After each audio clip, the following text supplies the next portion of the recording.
Hi, and welcome to Curry Burger, a weekly art and life podcast by entertainment designers Adam Fitzpatrick and Sammy Saha. This week we talk about the differences between digital and traditional artwork, the importance of putting limitations on yourself, as well as why people believe you have to learn traditional artwork before you dive into digital artwork, and our personal opinions on that. Anyway, let's get started.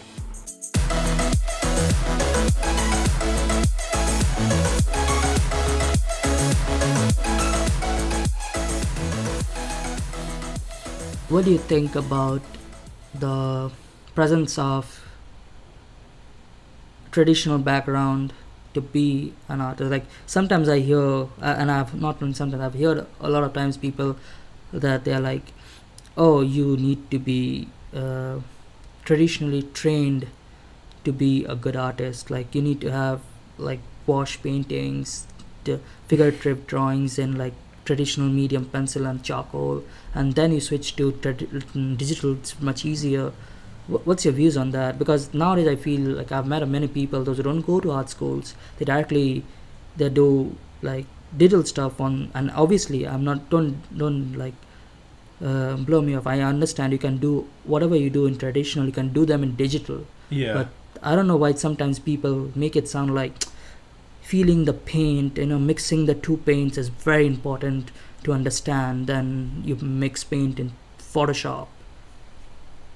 Yeah, so I'm a little confused. Are you asking me Like, if I think it's necessary, or if I think it's more helpful, or it's kind of it's both. Do you think it's necessary, or it's something very helpful and you would recommend, or it's something that, because I personally sometimes feel that somebody who is traditionally trained has much better grasp on fundamentals than many artists that just start off with, maybe. But I think that probably has more to do with training rather than the medium in which they were trained. Think of it this way. Someone that has a background in traditional art, Mm-hmm. do you think that they were completely self-taught? No. More likely than not, maybe. what you're going to find is people that have traditional backgrounds are people that learned from other teachers how to do art, and those teachers were traditional teachers, because digital art's very new. We have a lot of professionals here in the industry right now that they can remember when, Wacom didn't even have a tablet.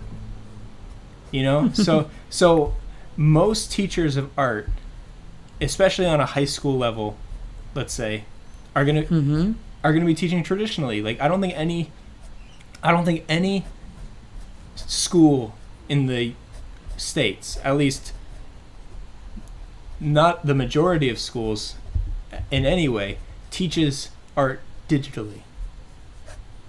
So you can think of it this way. I don't necessarily think that traditional artwork is the prerequisite to doing digital artwork better. I think that fundamentals are the way to learn art better, and most people learn their fundamentals traditionally because most people learn art in high school or middle school or college, and all of those teachers are teaching it traditionally. That's where they're learning their fundamentals. So when you have a lot of these people that are saying you have to learn traditional, I mean, ask them if that's how they learn their fundamentals, because more likely than not, that's how they're saying you should learn it, because it's obviously the pathway they took.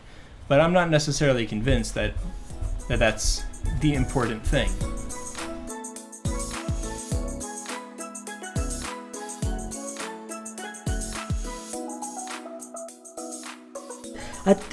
I don't know if anybody has a problem, but I do personally have that a lot, is that sometimes I feel that, and not only sometimes, it's after 2 hours of sketching, I have 1 or 2 good sketch in Photoshop. But after 2 hours of sketching in paper, I have 3 pages of 5 good sketches and another 10 or 15 crap sketches. Yeah, I think it's definitely an issue of you're too hasty to erase or destroy before you can figure out if it can work or not. I mean, you need to be okay with making mistakes, especially if you're just sketching.